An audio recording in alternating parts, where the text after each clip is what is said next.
Hello everyone, Gimme Bricks here, back for another LEGO video. In today's video, we are going to be doing a LEGO set review. Now, this is my first ever LEGO Ninjago review. This is going to be on one of the new August 1st, 2021 sets. As you can see, this is going to be LEGO Ninjago set number 71750. It is called Lloyd's Hydra Mech. It contains 228 pieces and is recommended for ages 7 and up, and includes two minifigures. That's Scuba Lloyd and some sort of underwater snake. I'm not quite sure what his name is, I don't remember. So as we can see, this is a typical box. Oh, there we go. It's a Mare guard. We get also that cool piece inside. I can't wait to see that one. Showing different functions like the mech standing up and how you can pinch these weapons.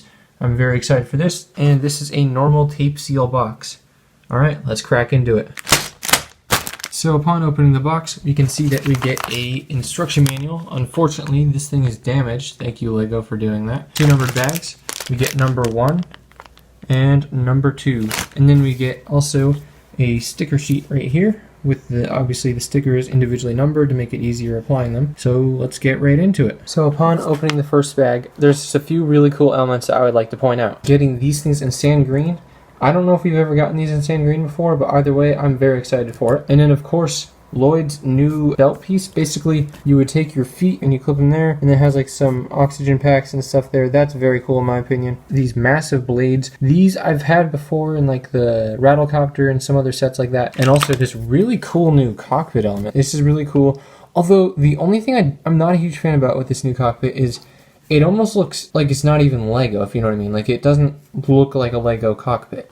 I wish this was more like printed or anything, something like that. These elements, I'm not sure if they're new, but they're new to me. So yeah, these are awesome as well. Really loving these. And look at these heads of these snakes. I mean, look at that. That's just awesome. Very cool mold, very cool color schemes. Also, this element is also really cool. So if you hold it up to a light, it's like see-through blue, right? But under certain lighting, it looks almost like an oil spill on the front. So without further ado, let's get right into the build.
So first off, here's all the extra parts. So then next thing we're going to do is look at the minifigures. So first off, here is Scuba Lloyd. Scuba Lloyd, I think, is an overall really cool minifigure. He has some really detailed prints here, as you can tell. He has knee pads, he has a belt, he has even little built-out rubber things thanks to this pack on his back. On his back, there's printing, but you can't really see it because of his scuba pack. That's totally fine with me, though. Yeah, he has black flippers, scuba mask, and his accessory of a sword. Now, his head, it does have double-sided printing.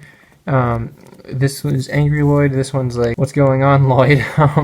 Yeah, that's it for Lloyd. And then for the Mare guard, he has this piece. Maybe this is the Mare. I don't remember. I've never seen this season of the show. He comes with this very cool piece. I already showed this off. He has an accessory of like a spike thing on a dragon head, and he has very detailed printing.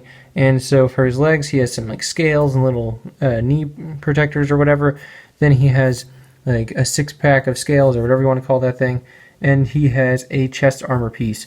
Then for his head, it is a new head mold, I believe, if I'm not mistaken, with a mix of black and the turquoise color scheme. Very cool, in my opinion. Very good figure. And on the back, he has basically a continuation of the chest armor, but on the back, and it looks like it's some sort of seashell or something like that. Then, for the mech itself, look at that. Beautiful set. Very cool mech. He has a sword accessory. Now, this sword can come out. You just clip it back in, and it can go in the side, I believe. The sword can tuck into the belt like this scuba belt thing. I personally am not a big fan of it being in there, but I prefer it in the mech's hand itself. And of course, he has some posability in the mech. This can joint like that. His arm is posable like this. Same with the other arm, it has posability, and these things can squish so that you can capture the Murray guard in there. He has some posability in the legs, as well as his leg armor pads have posability there too. His feet have posability, and you can even, if you really wanted to, position his little toes or whatever you want to call these things on the bottom. And of course, on the back side, it's a little more bland, but it's still really cool. But on the front, I really love this light. You can move the light, and I love how they're using this airplane front end to give the shoulder pad. And of course, we have the cockpit where you can seat one minifigure. Now, unfortunately, in order to put Lloyd in the cockpit up here, you do have to take his flippers off and presumably his katana out of his hand to be able to fit in here. Honestly, that's not a big deal. I'm not quite a big fan of how there's just a huge gap. You know, if this was actually underwater and say he didn't have his scuba mask on, he'd be drowning because there's just a big gap. Yeah, I find that a little annoying, but then again, it's a $20 kids set. It's meant to be played with. No kid's really gonna care. Yeah, very cool set overall. I would recommend this to anyone who's a Ninjago fan, or maybe just likes mechs and robots, or underwater stuff. Like if you liked Atlantis or whatnot back in the day, this is very much so like that, and it reminds me of that very much. Thank you guys so much for watching this video. If you did enjoy, please give a thumbs up. It sure helps the channel out, and please consider subscribing so that you don't miss out on more LEGO reviews just like this one. I'll see you in the next one.